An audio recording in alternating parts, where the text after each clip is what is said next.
court in France has heard shocking testimony from a woman whose husband is accused of enlisting dozens of strangers to rape her after having her drugged.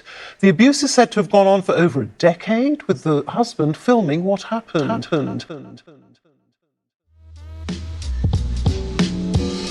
Gisele Pelicot's life was shattered when she learned the horrifying truth of what her husband, Dominique, had been doing for years. The man she trusted had been secretly drugging her, incapacitating her with powerful sedatives, and inviting strangers into their home to assault her, all while he filmed the abuse. For nearly a decade, this sickening cycle would repeat itself, with Gisele unaware of the horrors which she was enduring. The abuse came to light only when Dominique was arrested on unrelated charges. A search of their home revealed the shocking extent of the crimes through a collection of videos documenting every assault. The footage showed over 50 men involved in the abuse, each carefully instructed by Dominique on how to avoid detection. From the exact time to enter the home to how to avoid leaving any trace, Dominique orchestrated the violations with chilling precision. He even provided specific directions, such as ensuring the men did not smoke or wear strong fragrance, as Gisele had a sensitive sense of smell. Yet, despite the overwhelming evidence, many questions remain unanswered. Gisele had long sought medical advice for unexplained symptoms, memory loss, chronic fatigue, and an unexplained physical decline. However, each time she visited the doctor, Dominique was by her side, deflecting concerns and attributing her condition to overwork or stress. The fact that none of the medical professionals who saw Gisele suspected anything more sinister is a haunting aspect of this case. How did so many signs go unnoticed? Was Dominique's manipulation of her narrative so complete that even trained professionals were deceived? After discovering the truth, Gisele's world was upended. She quickly filed for divorce and changed her name, seeking to distance herself from the horrors which she had endured. Still, as she attempts to rebuild her life, many questions persist. Who were the men who participated in these assaults? Were they aware of what they were doing? How many more victims could exist, unknowingly subjected to similar abuse?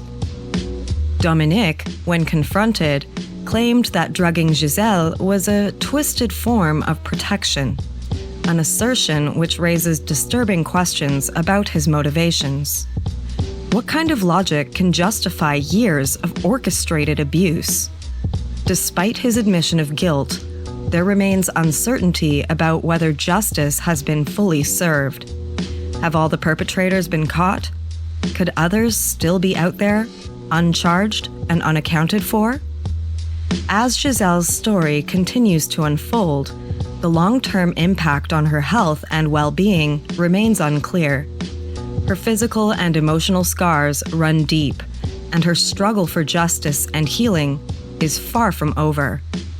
Will the legal system be able to uncover the full truth and hold every party accountable? Or will some of the perpetrators remain hidden in the shadows? With so many questions remaining unanswered, the case of Gisele Pelicot stands as a haunting reminder of how easily unspeakable crimes can occur in plain sight, leaving us to wonder how many more stories like hers remain untold. For Gisele, the trauma still lingers, and with it, the struggle to rebuild her life. Will the justice system bring closure, or are there still hidden layers waiting to be unearthed? The story of Gisele Pelicot raises haunting questions that may never fully be answered. Greetings, everyone, and welcome back to Memento Mori Stories. I'm Ella Favela, your guide through the darker corners of human experience. If you're captivated by the mysteries of life, where coffee fuels your curiosity and tales of true crime send chills down your spine, you've found your place. Whether you're a returning listener or just tuning in for the first time, I'm excited to have you with us. So, find a cozy spot and let's dive into a spine-tingling narrative. Before we embark on today's journey, I have a little insider tip. If you thrive on stories that challenge your perception and keep you on edge, make sure to hit that subscribe button and ring the notification bell. I release new content every 2 weeks, and I'd be honored to have you along for the ride into the shadows. If you're intrigued by what happens behind the scenes of my life, make sure to follow me on Instagram, TikTok, and Facebook. I always have something exciting happening, and I'd love for you to be a part of my community. You'll find all of my social links conveniently displayed on the screen, and they're clickable in the description box below. Speaking of excitement, here's something special for my Instagram followers. Whoever is my 250th follower will receive a custom painting created by yours truly, delivered straight to your door, absolutely free of charge. It's my way of saying thank you for your continued support and welcoming you to our ever-growing community. Before we proceed any further today, we need to discuss what's upcoming. Today's episode covers a deeply impactful and sensitive topic which may evoke strong emotions in my listeners. Please remember that we don't just tell stories. These are real-life events which have had profound effects on individuals and communities. Please be advised, this channel is not intended for minors. Today's episode includes extremely graphic content and in-depth discussions on domestic abuse, sexual violence, assault, marital non-consent, and the failures of the justice system. Listener discretion is strongly advised, especially today. Given the intensity of these themes, it's essential to take care of your mental and emotional well-being. We believe in the importance of openly discussing these issues in order to foster understanding and empathy. However, we also recognize the potential for listener distress. If at any point you feel uncomfortable, or if these topics resonate too closely with your own experiences, it is completely fine to take a step back and skip today's episode. Your mental and emotional health is my top priority, and it's absolutely crucial for you to honor your own needs and boundaries. As we explore these harrowing stories together, please remember that our aim is not to sensationalize pain, rather, to honor victims and to shed light on the realities which they endure. We wish to create a space where these difficult conversations lead to greater awareness and ultimately to change. By understanding the darker aspects of human behavior, we hope to contribute to the broader dialogue on prevention and support for those affected by such violence. If you or someone that you know is dealing with these issues or carrying the weight of past trauma, please know that you are not alone. There are resources and support systems available to help you. I've included a list of links and contacts in the description below that may offer you some assistance. I used a majority of these when I was leaving my own abuser. Whether you seek support from a professional, talk to a trusted friend, or simply take a break from consuming heavy content, there are pathways to your healing. Thank you for joining us on this journey. Let's approach all of these stories with the compassion and respect which they deserve.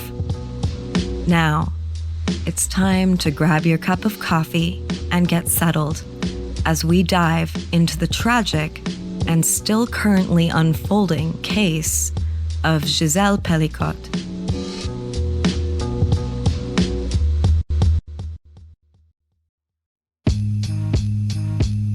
Before the abuse, Gisele Pelicot was a dedicated individual with a rich family life and career.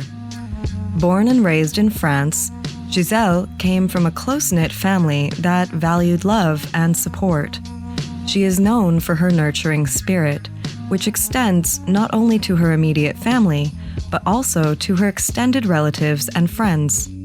This sense of caring and being cared for shaped her approach to relationships and to life in general.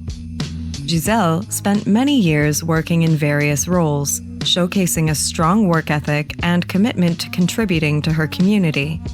She is particularly invested in her family, taking on the role of caregiver for her children and grandchildren. Gisele's dedication to her family is evident. She balanced her professional responsibilities with the demands of being a loving mother and grandmother. Her home was often a gathering place, filled with warmth and laughter, where family and friends came together to celebrate life's moments, big and small. In her career, Gisele was recognized for her reliability and competence. Whether she was in a clerical position, working in retail, or engaging in community service, she was committed to doing her best. Colleagues respected her for her ability to handle tasks efficiently and her willingness to assist others. She derived satisfaction from her work, finding purpose in contributing to her organization while also providing for her family. Gisele was also known for her creativity and love for the arts. She often participated in community events, showcasing her artistic talents through crafts or local performances. This passion for creativity provided her with an outlet and a means to connect with others who share similar interests. Whether through painting, crafting, or other artistic endeavors, Gisele found joy in expressing herself and in fostering community. Her life, prior to the abuse, revolved around family gatherings, community events, and the small joys of everyday existence. Gisele had an optimistic outlook and a strong belief in the goodness of other people. This perspective likely contributed to her trust in her husband, Dominique, who presented himself as a loving partner. Friends would often remark on her resilience and positive demeanor, traits that made her a beloved figure in her community. However, beneath this seemingly idyllic life was the potential for darkness that would soon engulf her world. The unsuspecting nature of Gisele's situation highlights the shocking reality that even those who appear to lead ordinary lives can still fall victim to unimaginable abuse. Her nurturing qualities and trust in others, once viewed as her strengths, became the very traits that her husband would later exploit. As she navigated the challenges of family and work, Gisele also faced the internal struggles which would eventually manifest in her overall health. The cumulative stress of balancing her responsibilities began to take a toll on her well-being, setting the stage for the abuse which would later unfold.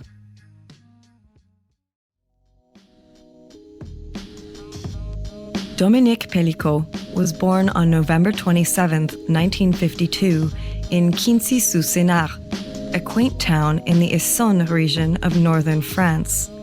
Growing up, he was exposed to the values of hard work and family.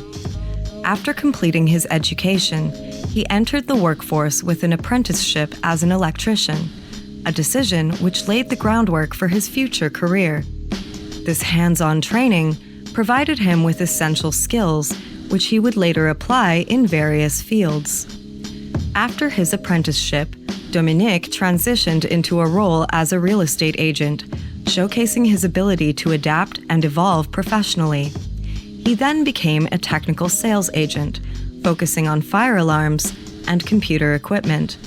Throughout these career changes, he displayed a degree of ambition and resourcefulness, traits which initially served him well in a competitive job market. In 1971, Dominique met Gisele, marking the beginning of a significant chapter in their lives. They married in April 1973 in Azay-le-Ferron, Indre, and soon welcomed 3 children, 2 sons, David and Florian, and a daughter, Caroline. The family settled in Villers-sur-Marne, a suburb of Paris, and they appeared to live an ordinary family life. Dominique took pride in being a father, and for a time, he embraced his role within the family dynamic. Dominique worked for Électricité de France, EDF, for many years, where he established himself professionally. Gisele would also hold a position at EDF as a business manager. Together, they formed a partnership which seemed stable and promising. However, as time went on, Dominique's financial decisions began to raise concerns. He started living beyond his means, accumulating debt which would prove detrimental to his family. Despite the facade of success, Dominique faced serious financial burdens. His older brother, Thierry, lent him 75,000 euros to help alleviate some of the struggle. However, this debt was never repaid. In 2001, the financial strain became unbearable, and Dominique's electrical research company went bankrupt. This collapse marked a turning point, leading to significant stress within the family. In an effort to shield their assets from Dominique's creditors, he and Gisele made the difficult decision to divorce. However, this separation was not permanent. They remarried on July 11, 2007, attempting to rebuild their relationship and family structure. This second marriage, though hopeful, would soon be overshadowed by the darkness of Dominique's actions. As Dominique's financial and personal struggles intensified, they ultimately contributed to a toxic dynamic which would have devastating consequences for Gisele.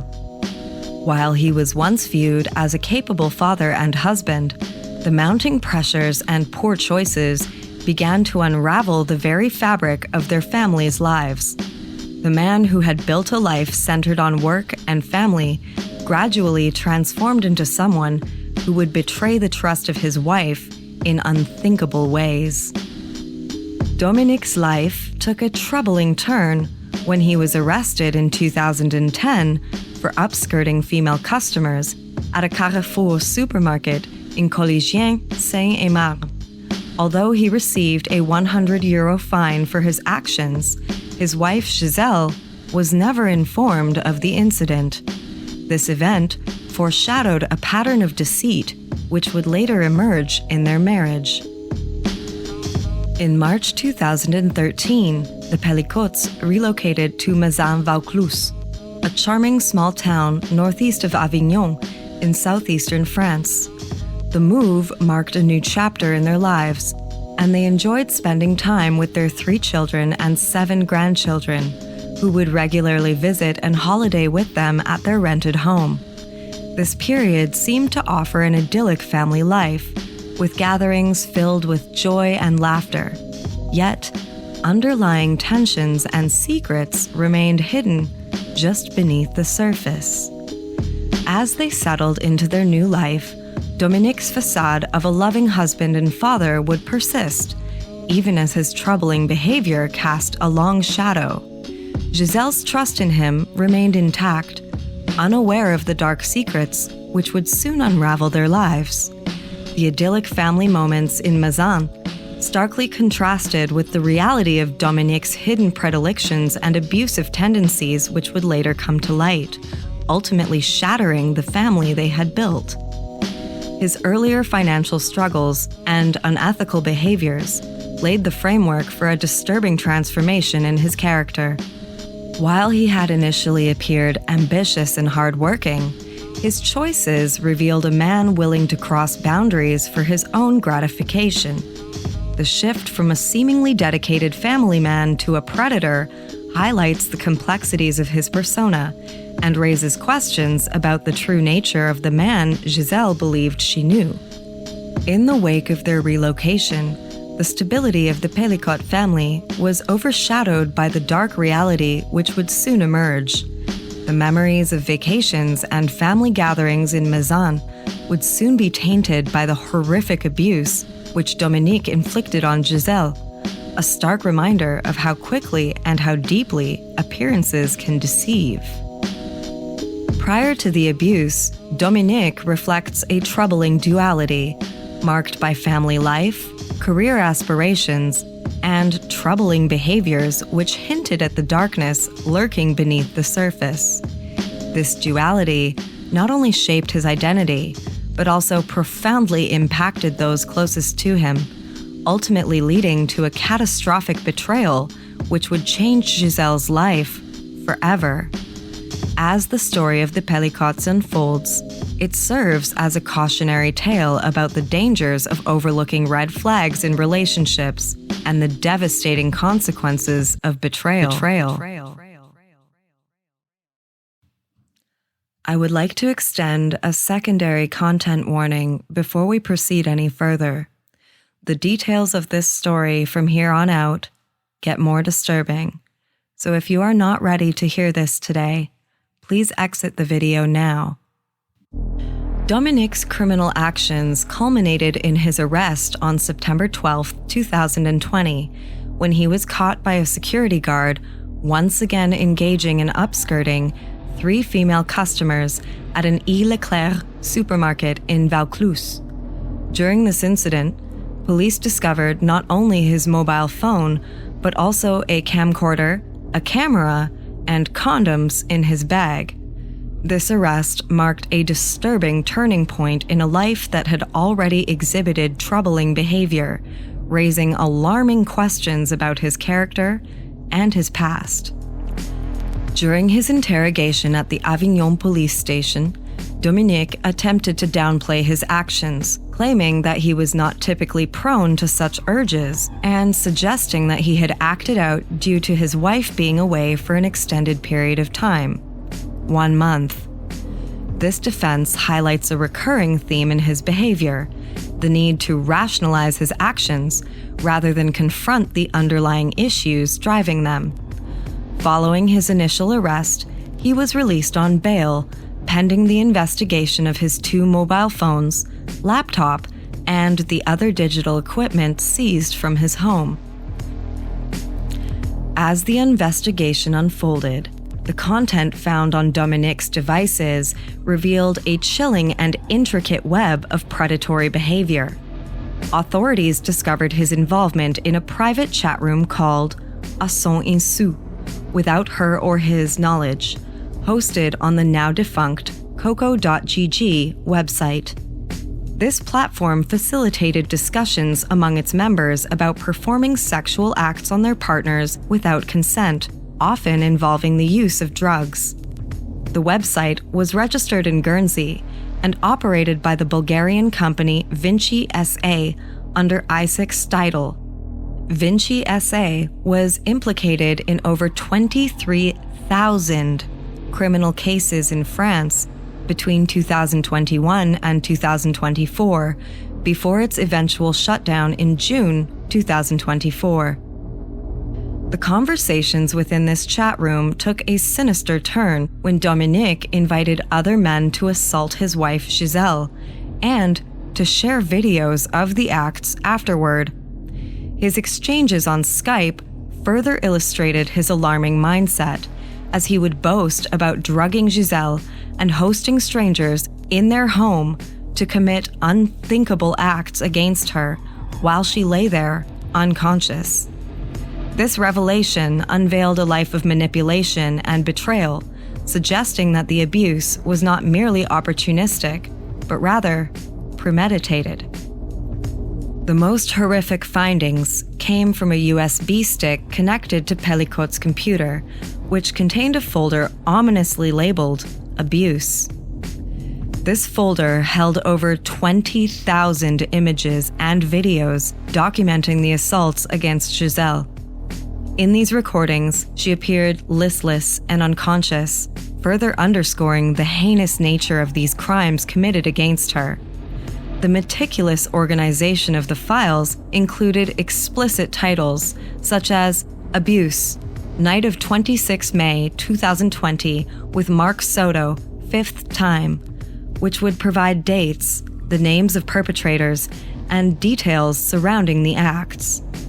Investigators identified 92 distinct instances of assault against Gisele, involving 72 different men from July 2011 to October 2020. Tragically, it took police 2 years to identify and locate most of these perpetrators, and ultimately, only 50 of the rapists were ever brought to justice. These offenders range in age from 21 to 68 at the time of the assaults, revealing a disturbing cross-section of society. The investigation also uncovered even more disturbing behavior when authorities found photographs of Dominique's 2 daughters-in-law taken without their consent while they were in the shower, which he had also shared online. In addition, 2 photos were discovered of his daughter, Caroline, taken when she was approximately 30 years old. These images depict her in a compromising state, appearing listless on a bed and dressed in her mother's underwear. While Dominique has consistently denied any wrongdoing regarding his daughter, the implications of such evidence are profoundly disturbing and add another layer to his already devious behavior. Dominique's actions raise significant questions about accountability and societal complicity. How could a man maintain such a double life, carrying out such predatory behavior for nearly a decade without drawing suspicion? The case further highlights the disturbing culture of silence and complicity which enables abuse to thrive, leaving victims trapped in a cycle of fear and manipulation. The ramifications of Dominique's actions extend far beyond the immediate victims. They cast a dark shadow over the families involved and prompt broader societal reflection on consent, trust, and the necessity for vigilance against predatory behavior. On November 2nd, 2020, Dominique and Gisele Pelicot were summoned by the police for questioning, an appointment which would unravel the disturbing truth behind years of hidden abuse. During the interview, Gisele was asked about their intimate life, and she firmly stated that they had never participated in wife-swapping or threesomes. When shown a photograph depicting a man and woman, quote-unquote, asleep in a bed, she did not recognize either individual. The officer then inquired if the bed and table belonged to the Pelicots, but Gisele remained unaware of her identity in the photograph. However, when presented with a second image, a horrifying realization struck her. She had been raped approximately 200 times between 2011 and 2020, first in Paris and later at their home in Mazan. In that moment, her world fell apart.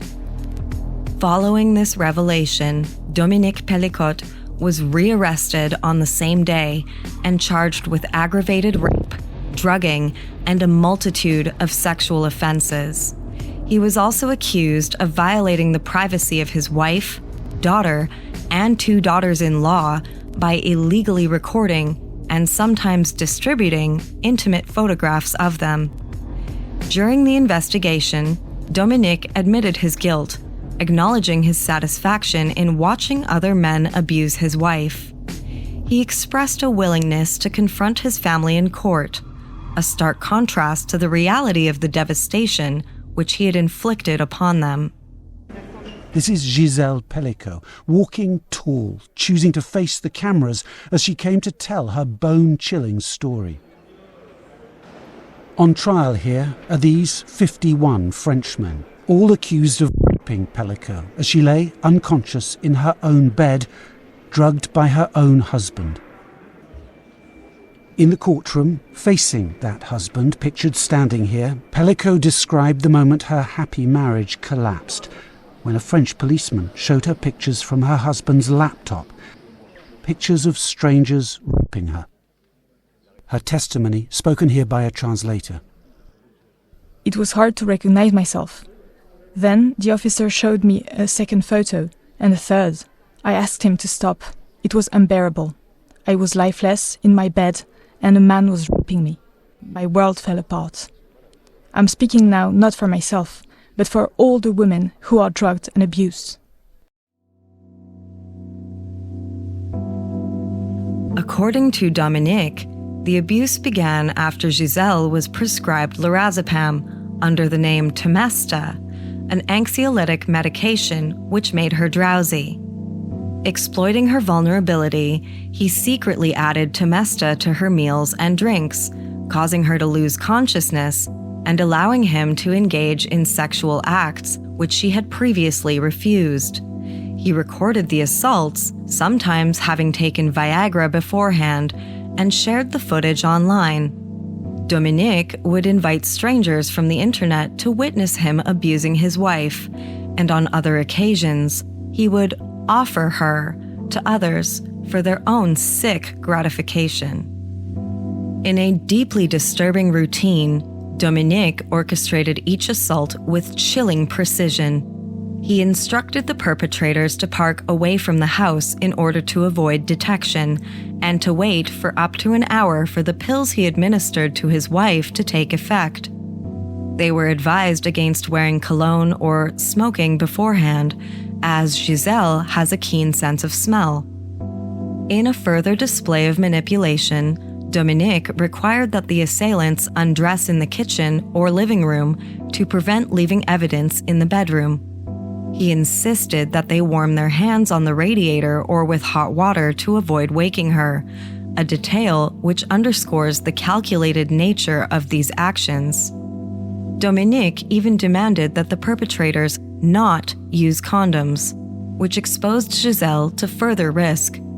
Disturbingly, one of the men who assaulted her was HIV positive, leading to Gisele contracting 4 sexually transmitted infections, although, luckily, she did not contract HIV or hepatitis B or C.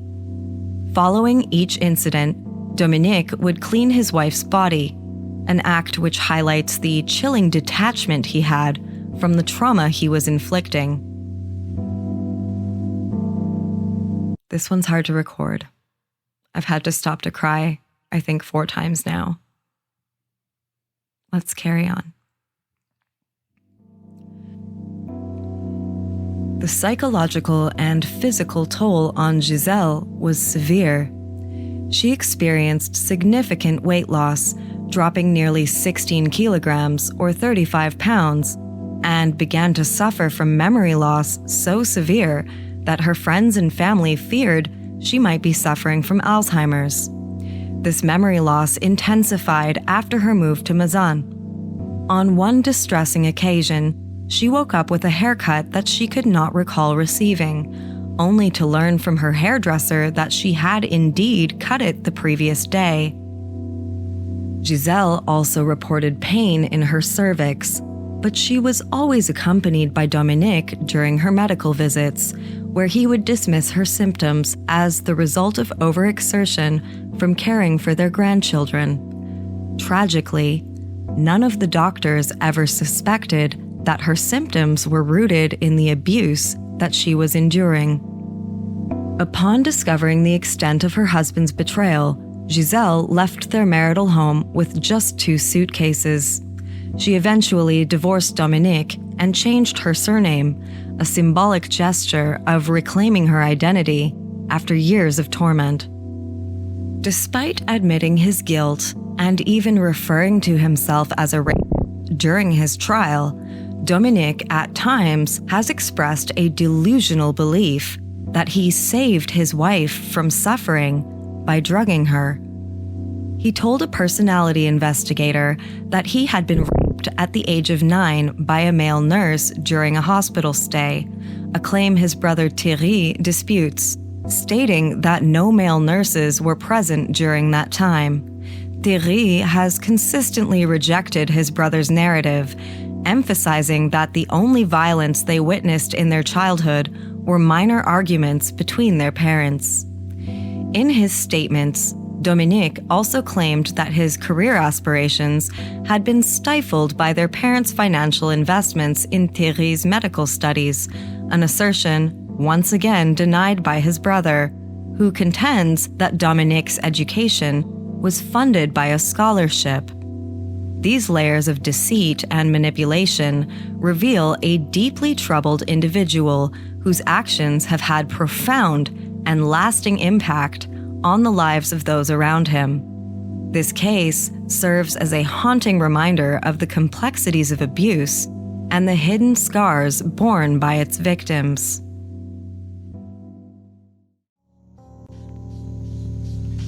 On June 19, 2023, Gwenola Journeau, an investigating judge from the Avignon Judicial Court, released a comprehensive 370-page report that indicted 51 men for rape, with a 52nd suspect having died from cancer before any arrest could be made.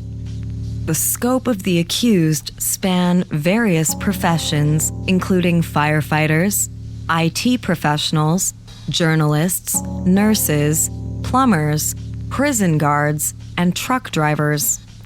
This wide spectrum of individuals complicates the narrative of the case, revealing how pervasive such heinous acts can be across different social strata. The accused range in age from 25 to 72, and many hold positions of responsibility in their communities, often having partners and children of their own. Alarmingly, 41 of these individuals hail from the Vaucluse region, highlighting the localized nature of the alleged crimes. While the majority face a single charge of rape, some individuals are confronted with multiple charges, including one who is facing 6 counts of rape.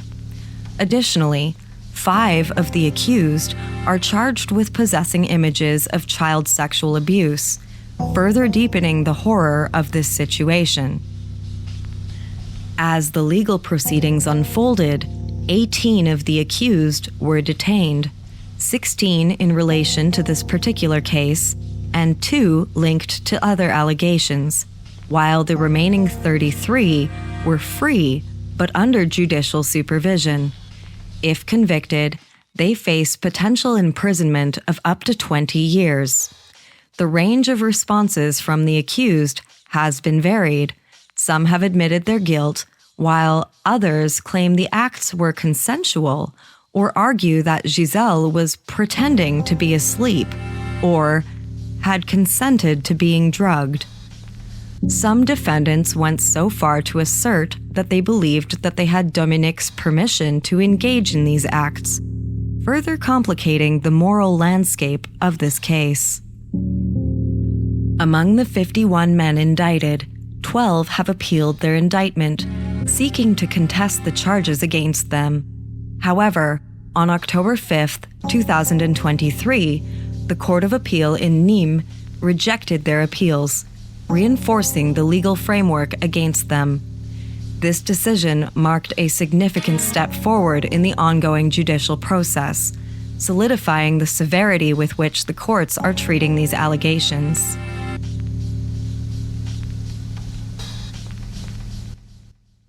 Tonight, France rallying around this woman, Gisele Pelicot, whose husband of 50 years is charged with committing horrific crimes against her for nearly a decade. Dominique Pelicot admitting in court that he drugged his then-wife without her knowledge and recruited dozens of strangers online to rape and sexually abuse her as many as 200 times. Gisele Pelicot telling her supporters, "Grâce à vous tous." "Thanks to everyone, I have the strength to fight this battle to the end."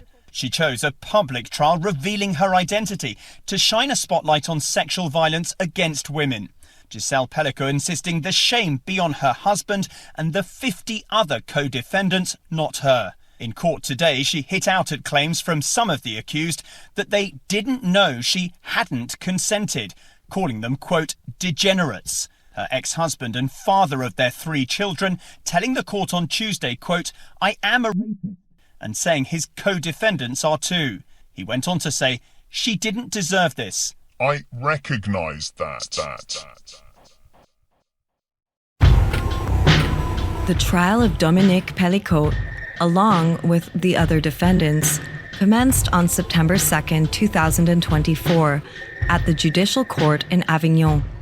It is expected to extend until December 20th, 2024, a lengthy duration which speaks to the complexity and gravity of these charges. During the proceedings, both the prosecutor and several defense lawyers requested that the trial be conducted in private, aiming to shield certain aspects of the case from public scrutiny. However, badass Gisele Pelicot vehemently opposed this motion, asserting her right to have the trial held publicly. Through her lawyer, she insisted that the details of her experience be known, seeking transparency and acknowledgement of the trauma which she endured. The presiding judge, Roger Arata, deliberated on the requests for privacy and ultimately ruled that the trial would be open to the public. This decision reflects the court's commitment to justice and the importance of allowing victims to have their stories heard in a public forum. It underscores the judicial system's recognition for the need of transparency in such serious matters. During the trial, Dominique experienced health issues related to a kidney infection and kidney stones, which necessitated hospitalization.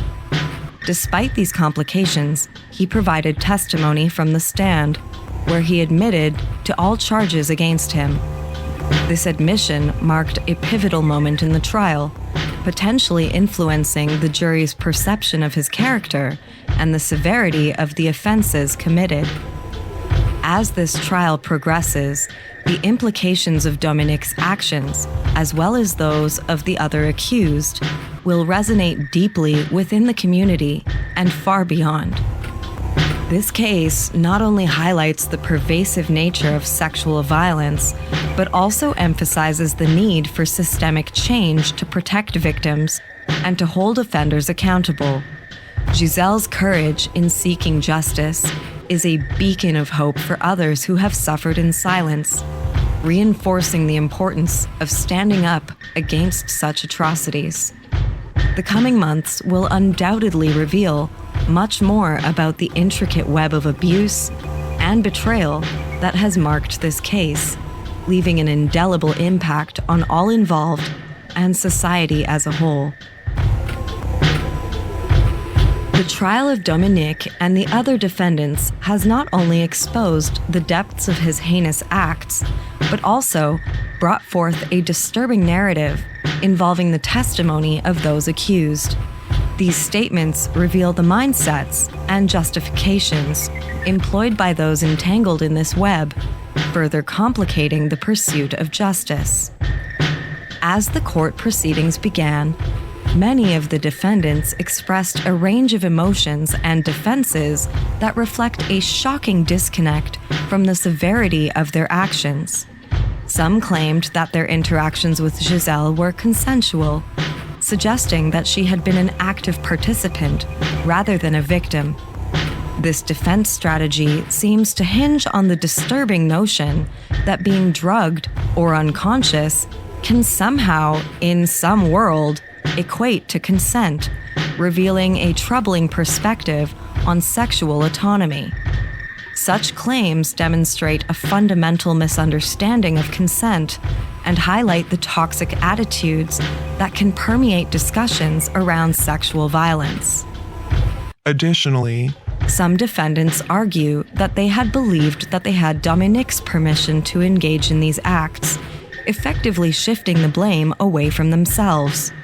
This attempt to normalize their behavior under the guise of consent raises significant ethical questions about accountability and complicity.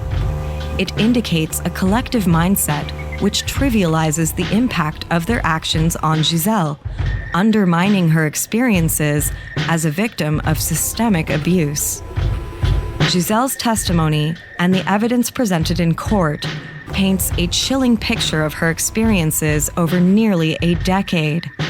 Her statements provide crucial context to the trial, illustrating the psychological and physical toll that this prolonged abuse has taken on her. The trauma she endured not only manifested in her health, but also affected her sense of self and her relationships with her family and friends. This impact of such profound betrayal is immeasurable, highlighting the need for society to better understand and address the long-lasting effects of sexual violence. Throughout the trial, Gisele's bravery in confronting her abuser and the men who participated in her exploitation stands in stark contrast to the evasive nature of these defendants. Her insistence on having an open trial to the public demonstrates her desire for transparency and accountability. It signifies a refusal to remain silent about her suffering, an act of blatant defiance against a system that has often failed victims of sexual violence. The psychological ramifications of the abuse she endured were profound. After the revelations came to light, she found herself grappling with issues of memory loss and significant weight fluctuations, symptoms that are indicative of the trauma she experienced. The psychological manipulation she faced from Dominique, compounded by the betrayal of those he invited into their home, undoubtedly contributed to her deteriorating mental health. In contrast, the statements from the accused, who attempted to minimize their involvement or to shift the blame, reveal a systemic problem within societal attitudes towards consent and victimhood. Their dismissive nature underscores the necessity for comprehensive education on sexual consent and the gravity of sexual violence.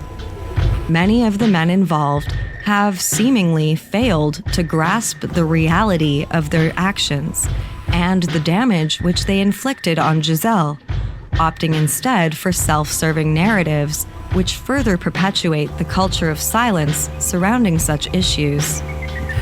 I would like to take a moment to share some of the most depraved quotes which Gisele's abusers in court have so far stated. From her ex-husband, Dominique. I am a rapist, just like all the others in this room. I ask my wife, my children, my grandchildren to accept my apologies. I regret what I did. I ask for your forgiveness, even if it is not forgivable. The first defendant to testify after Dominique, Lionel R., a 44-year-old supermarket employee, had visited the Pelicot home in December 2018. He says, I never told myself, I will rape that woman. But later recognized that he is, quote, guilty of rape. Lionel expressed remorse, saying, I am sorry. I can only imagine the nightmare you've lived through, and I am part of this nightmare. I know my apologies won't change what happened, but I wanted to tell you that. While admitting his wrongdoing, he redirected some blame towards Dominique. If I had known she wasn't aware of what would happen, I wouldn't have gone there, he remarked. I should have checked that she was okay with it. I didn't talk to her, so I could not get her consent. I feel guilty for what I did. He admits that he, quote, didn't ask himself too many questions, labeling it as his, quote, first huge error.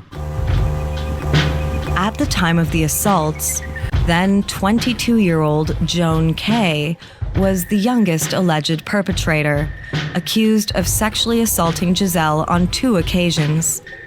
A psychological profiler noted that he missed the birth of his daughter during one of the incidents in 2019. Andy Rodriguez, a 37-year-old father of 2, is accused of raping Gisele on New Year's Eve 2018. While he acknowledges having sex with her, he asserts that it was not rape and believes that it was a, quote, consenting scenario between the Pelicots. He recounted, quote, I was in a bar once when a man approached me and said, my wife likes you. Would you like to sleep with her while I watch? I agreed, and it happened the same night. I had fallen out with my brothers because of my drinking and drug habit, so I went to their house. I never had any intention of raping Mrs. Pelicot. Additionally, the ex-partner, referred to as Emily O, of another defendant, Hugh M, expressed her fears in court about potentially having been assaulted herself. I don't know if I was raped, she stated. It's terrible. I will always have doubts. She revealed that she felt, quote, manipulated and lived a lie, and continues to question everything about her former partner. Her life changed dramatically when the police informed her of the allegations against him. I was summoned and told that Hugh had raped a woman in October 2019, a few days before my birthday, she recounted. I didn't believe them. I was stunned, shocked. I asked to see the photo, and then I realized that it wasn't a nightmare. Emily further recalled a disturbing incident in 2019 when she awoke in the middle of the night to find her partner attempting to assault her. Although she reported it to the police, her complaint was ultimately dismissed due to a, quote, lack of material evidence. I would like to remind you that there are 51 men, with one dead of cancer, aged between 26 and 74 at the time of my recording this, who stand accused of raping Gisele between 2011 and 2020. Moreover, the trial's proceedings and the statements made by the accused have drawn attention to the broader cultural context under which these events have unfolded. The normalization of sexual violence in certain circles, coupled with the objectification of women, creates an environment where abuse can thrive. It emphasizes the urgent need for societal change to dismantle these harmful ideologies and, ultimately, to promote a culture of respect and consent. As the trial continues, the contrast between Gisele's courageous stand against her abusers and the disheartening defenses put forth by the defendants remain a focal point of public discourse. The implications of this case reach far beyond the courtroom, challenging society as a whole to confront its own complicity in the perpetuation of sexual violence. It compels a critical examination of how victims are treated within the judicial system and how cultural attitudes can shape perceptions of consent and accountability. In conclusion, the testimonies presented during this trial serve not only as a reflection of individual culpability, but also as a broader indictment of social norms surrounding sexual violence. Gisele Pelicot's story is one of resilience and defiance, an unwavering pursuit of justice in the face of unthinkable betrayal. The legal outcomes will shape the lives of the defendants, but the case will undoubtedly leave an indelible stain on public consciousness, highlighting the urgent need for desperate change in how we address and understand sexual abuse. The trial of Dominique Pelicot and the public revelation of the horrific abuse endured by his wife have sparked widespread activism and protest throughout France. Women's rights groups and advocates have used this trial to expose the larger issue of rape culture in French society. These activists, under the banner Nous Sommes Toutes Gisele, we are all Gisele, have rallied for justice, accountability, and systemic changes to how France addresses sexual violence, consent, and the treatment of survivors. This outcry has grown beyond just seeking justice for Gisele, but has evolved into a national conversation about gender-based violence. Many activists argue that cases like hers, where women are systematically abused and silenced, are emblematic of the deep-rooted societal issues in France. The women in these movements have called out the failures of the justice system citing cases that were dismissed due to, quote, lack of material evidence, and the fact that perpetrators are often not held accountable. Protests have been held outside the courthouse, and activists have used social media to amplify their message.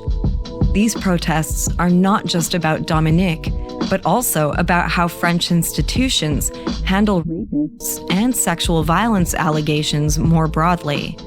The activists are demanding better legal protections for victims and harsher penalties for offenders, particularly in cases where power dynamics and manipulation are involved.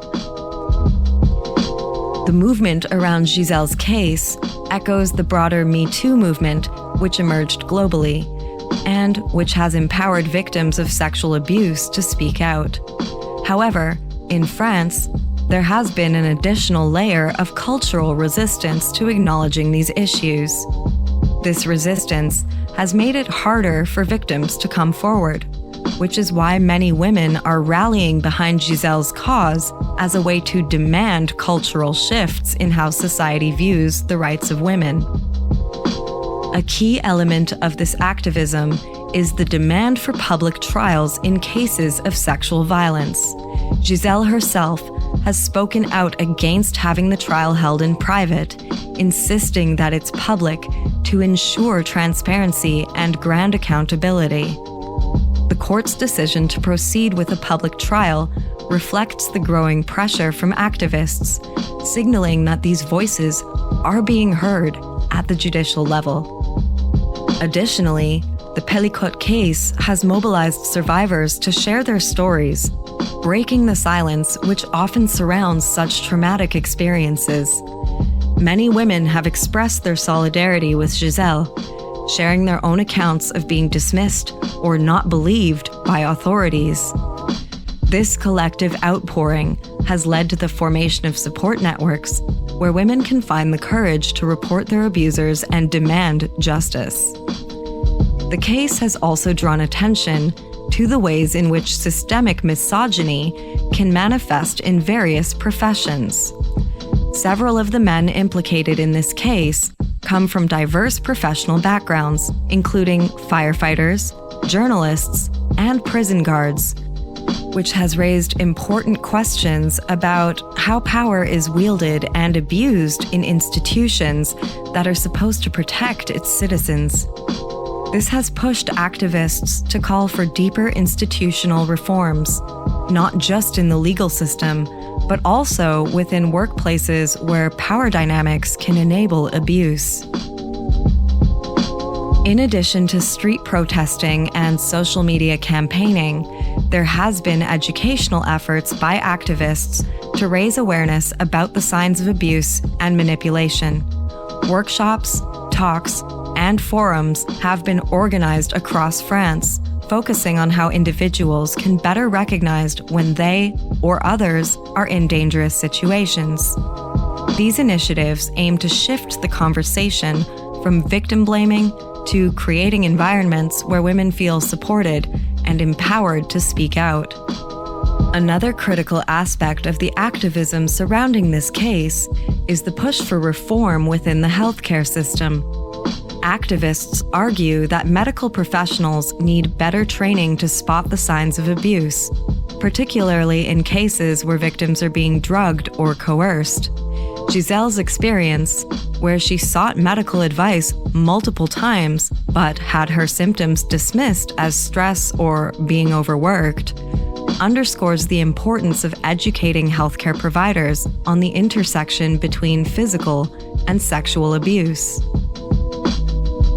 This case has also highlighted the need for more robust mental health services for survivors.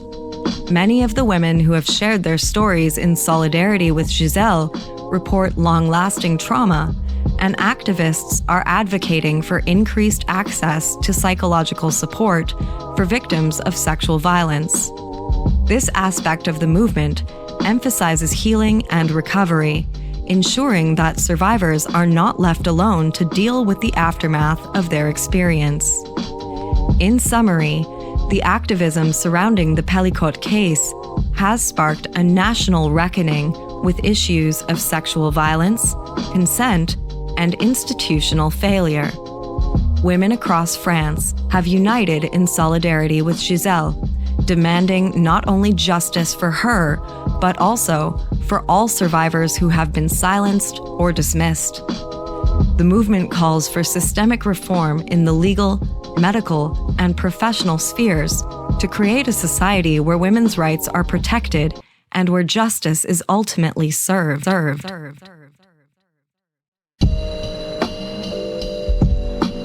Despite the outpouring of support and activism surrounding Gisele's case, justice has yet to be fully served. The ongoing trial has highlighted systemic failures within the French legal system, particularly the difficulties victims face in seeking justice. One troubling aspect is the decision to display explicit video evidence from the case to the public during the trial, which has raised serious concerns about the respect and dignity afforded to victims. This incident has further emphasized the inadequacies in addressing the trauma that survivors endure, as it risks re-traumatizing its victims while potentially desensitizing the public to the gravity of such crimes. This failure to protect victims' rights, coupled with the sensationalized handling of evidence, underscores the challenges that remain in achieving justice. Critics argue that this approach distracts from the necessary focus on the victims' experiences and the accountability of the perpetrators. Activists continue to demand reforms to ensure that the judicial process prioritizes the well-being of survivors, fostering an environment where they can safely share their stories without fear of further exploitation. Dominique's involvement in a series of heinous crimes has raised significant alarm amongst both law enforcement and the public. His criminal history extends beyond the harrowing accusations surrounding his wife, Gisele. Two particularly chilling cases from the past highlight the troubling patterns of violence and predation associated with Dominique. On December 4th, 1991, the body of Sophie Narme, a 23-year-old real estate agent, was discovered in an apartment in the 19th arrondissement of Paris. She was found naked and face down on the carpet, having been raped and strangled with a belt. Initially, investigators linked the case to the notorious serial killer Michel Fourniret, before attributing it to an elusive sex offender they dubbed Le Grêle. The case went cold for nearly 3 decades, evoking frustration and anguish amongst Sophie's family and friends. It wasn't until connections were made between this unsolved murder and the Mazan raids involving Dominique that the investigation would be reignited.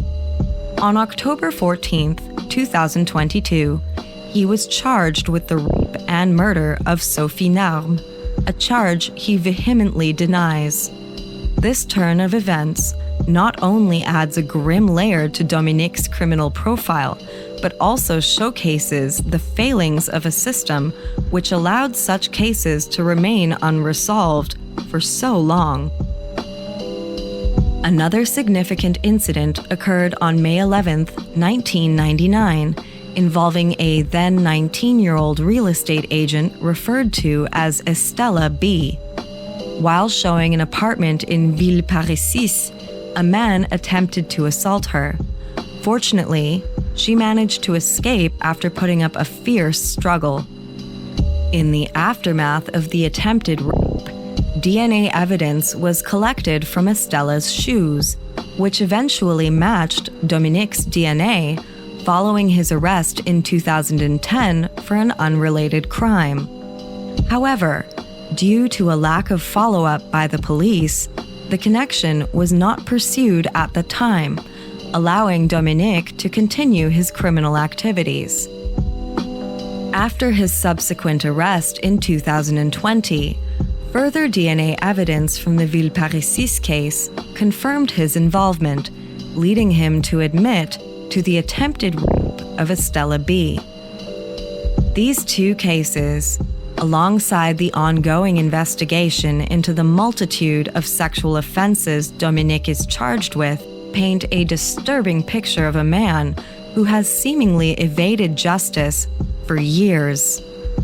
The initial inability of law enforcement to link Dominique to these crimes raises serious questions about the efficacy of investigations into sexual violence in France. For many victims and their families, the delayed pursuit of justice only exacerbates their trauma, as seen in the case of Sophie Narme, where the lack of answers left a community grappling with unresolved grief. Furthermore, the broader implications of Dominique's pattern of behavior speak to systemic issues within the legal and societal frameworks which govern sexual violence. His cases reveal how societal attitudes towards such crimes often contribute to victims being sidelined, leading to missed opportunities for early intervention and prevention. Each case offers a poignant reminder of the need for more robust protection for victims, improved investigative procedures, and greater societal awareness of the ongoing struggles faced by those who have endured sexual violence. Dominique's ongoing trial and the shocking revelations surrounding his alleged crimes underscore the urgent need for justice, not just for the victims involved, but for a society grappling with the realities of sexual violence. With each new piece of evidence that comes to light, it becomes increasingly evident that justice has not yet been served, and the echoes of these past failures continue to resonate. The journey towards accountability for Dominique and his alleged co-conspirators is far from over, and the activism surrounding these cases serves as a rallying cry for systemic change within the legal framework addressing sexual violence in France and the world as a general whole. In the face of unimaginable trauma and betrayal, Gisele Pelicot has emerged as a symbol of resilience and unbelievable strength. Her courageous journey from victim to activist has not only brought her personal healing, but has also inspired a global movement against sexual violence and abuse. By bravely sharing her story, she has raised awareness about the insidious nature of such crimes, igniting conversations which challenge societal norms and absolutely demand justice for its victims. Gisele's unwavering determination to seek accountability is a beacon of hope for other survivors, affirming that they are not alone and reaffirming that change is possible. Through her ongoing advocacy, she continues to fight for a future where victims are heard, believed, and supported in their quest for justice. Her name is Gisele Pelicot, and this is her story. It is my unbelievable honor and privilege to put her directly where she belongs in this narrative, right at the center, never to be forgotten.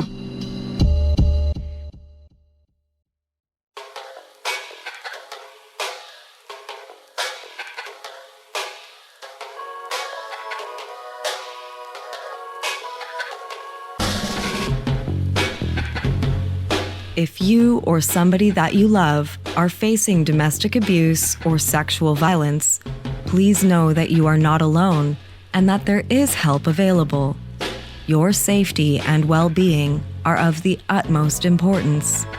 Remember that you deserve to live a life without fear and violence. And please know that there are people who care about your well-being and who will support you through this fight. You have the right to seek help and to pursue a life free from abuse. In the description box of this video, I've compiled a range of resources and helpful links that I personally found useful when leaving my own abuser, and I encourage you to explore them. You are capable of overcoming this, and I believe in you wholeheartedly. As we conclude this chapter, let us carry forward the lessons we've learned and continue to fight against domestic violence in all of its many forms. Together, we can work towards creating a world where every individual feels safe, valued, and empowered to live without fear. The painting I have been working on today is a belated birthday present for my good friend Danny. It's entitled Bitches Be Knowing. And as of the time of recording this voiceover, October 8th, 2024, I've only completed the sketch and a little bit of the line work, so as always, I have no idea how long the entire piece will ultimately take me, but I'm into it about 7 hours now, and I will pop the total elapsed time on the screen for the curious. It is 9 by 12 inches and will be composed of some combination of watercolor and gouache paint, Posca pen, India ink, and gilding foils on 300 GSM 140-pound cold-pressed block. This piece will not be available for sale. However, many of my original works are, and my books are currently open to custom commissioned work as well. I'm also currently taking pre-orders for my next print drop, so make sure to go over to my Instagram @MementoMoriArt and see the pinned posts for the print options that will be available in the very near future. I ship for free across Canada, but I'm also happy to ship globally for a nominal fee as well. If any of this sounds interesting to you, please send me an email to hello@stageleftproject.ca. If you believe in the power of conversation, in dismantling the silence which shrouds domestic abuse, and in fostering empathy, then I invite you to be a part of the Memento Mori Stories community. Subscribe to our channel to stay engaged with thought-provoking stories, discussions, and creative expressions. Together, we can be a force for awareness, understanding, and healing. Your subscription is not just a click. It's a pledge to be a part of a movement which embraces the power of storytelling to bring about positive change. Remember, every voice matters, and yours can be a catalyst for good. Subscribe, share, and let's continue this journey together. Remember, one day you will die, but for now, live well. Ciao for now.